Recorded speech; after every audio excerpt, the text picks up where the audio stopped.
All right, let's get right into it. In the 19th century, America was kind of dealing with a split personality.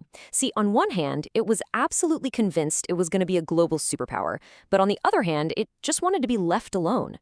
So this whole explainer is about that fundamental contradiction, right?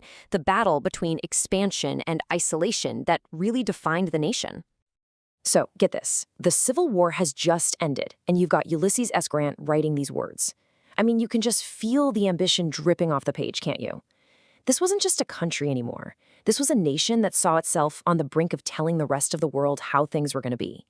It really sets the stage for an America that's just bursting with confidence. And that right there is the big puzzle.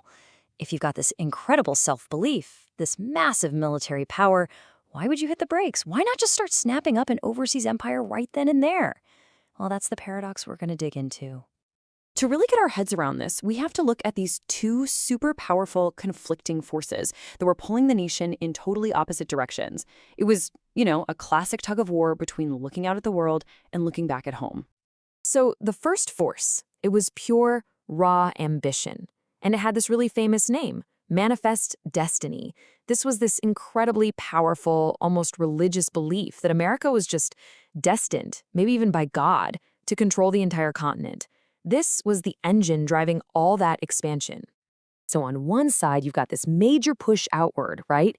It's all fueled by manifest destiny and this dream of becoming a world power.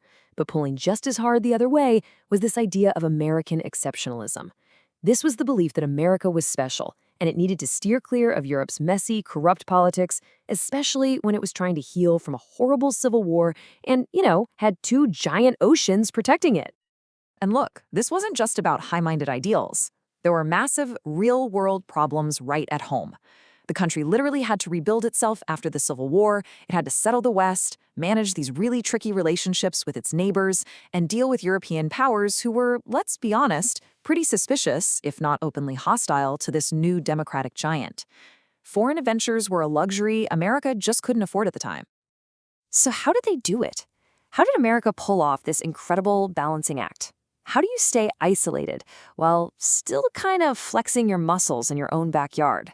Well, the answer comes down to one single incredibly powerful idea, the Monroe Doctrine. And you have to understand, this wasn't just some dusty, old foreign policy document.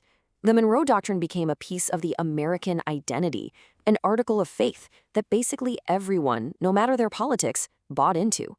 It was the patriotic code word for America's special place in the world. So what did it actually say way back in 1823? Well, it was actually pretty simple. First, America stays out of Europe's fights. Second, Europe stays out of the Americas. And third, if Europe even tries to colonize any more of the Americas, the U.S. is going to take that as a hostile act. It's basically a giant keep out sign slapped on the entire Western Hemisphere. Okay, so a doctrine is really just words on paper until it gets tested, right?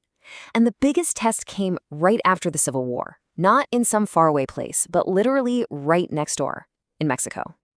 So while America was distracted fighting itself, France's leader, Napoleon III, he saw his chance. He went and installed a European royal, Archduke Maximilian, as the Emperor of Mexico.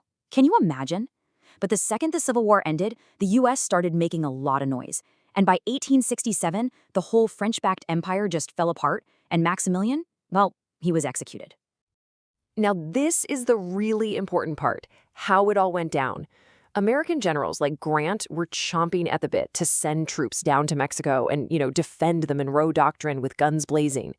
But the Secretary of State, a guy named William Seward, he played it smart. He was a realist. He chose diplomacy over cannons. And here is where you see the absolute genius of the doctrine. The truth is, Maximilian's empire was probably doomed anyway because of resistance from within Mexico. But the U.S. government spun the story brilliantly. They framed its collapse as this huge victory for the Monroe Doctrine. The myth became way more powerful than the reality, and the doctrine's power grew without the U.S. firing a single shot. So what was really going on during this whole period of so-called isolation? Well, while America was looking like it was focused inward, it was actually very quietly and very strategically laying all the groundwork for its future as a global power. This quote just nails it, doesn't it? American isolationism was never about building a wall around the country and cutting itself off. No, it was about controlling how and where it got involved with the rest of the world, always on its own terms. I mean, just look at what was happening behind the scenes. You've got the purchase of Alaska, the acquisition of Midway Island, way out in the Pacific, trade treaties with Hawaii and Samoa that were, let's be real, obvious first steps towards annexation. These were not random moves. These were strategic chess pieces being put on the board to secure future trade routes and naval bases. And by the end of this period, the hard physical pieces were falling into place. The US was building a brand new, modern navy, and it had locked down exclusive rights to Pearl Harbor. I mean, one of the most strategic naval spots on the entire planet. That is not what a truly isolationist nation does. And this is how the Monroe Doctrine itself started to change. It began as a defensive warning, basically saying, hey, don't fight your wars over here. But over time, it got a lot more assertive, turning into, don't even try to expand your influence here. And you can see where this is all headed, right? The next logical step was a policy that would soon mean actually just get out of our hemisphere entirely. So, what do you think? Was it all just inevitable destiny? Or was it a really carefully managed paradox? All the evidence seems to suggest that 19th century America didn't actually choose between expanding and being isolated. Instead, it brilliantly used the idea of isolation as a kind of shield, buying itself time to get its own house in order while quietly, step by step, setting the stage for the global empire it was always planning to become. The paradox wasn't a problem, it was the strategy.